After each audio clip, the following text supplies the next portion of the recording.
What double standard in society goes generally unnoticed or without being called out?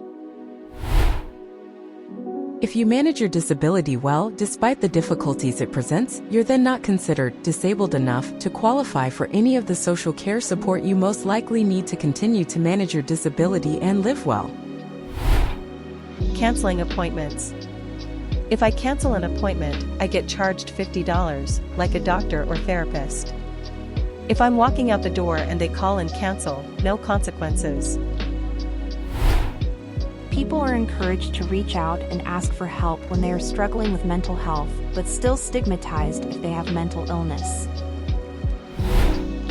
Attractive and popular people can get away with some foul stuff compared to the average person.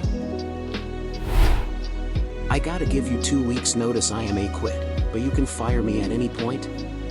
Nah fam.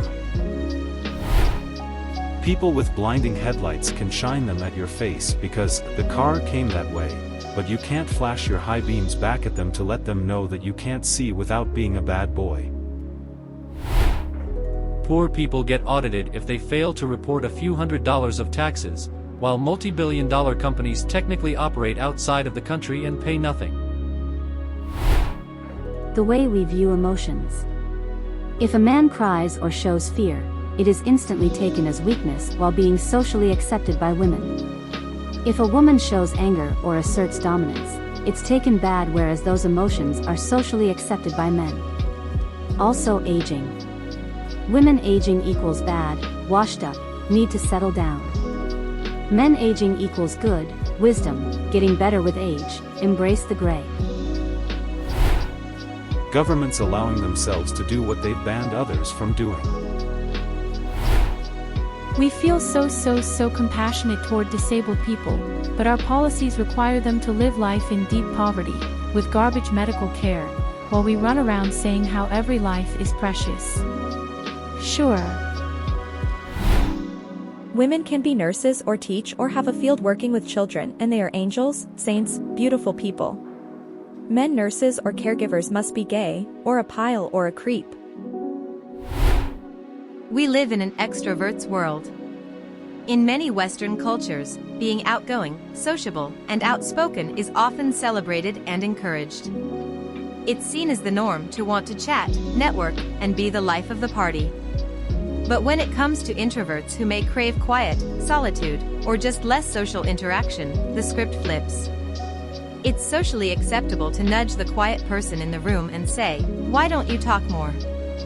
But imagine telling a chatty person, "Can you be quiet for a bit?" It would be considered rude or offensive. This double standard underscores a deeper societal bias towards extroversion. The noise and buzz of constant interaction are often valued more than the quiet, reflective spaces introverts thrive in.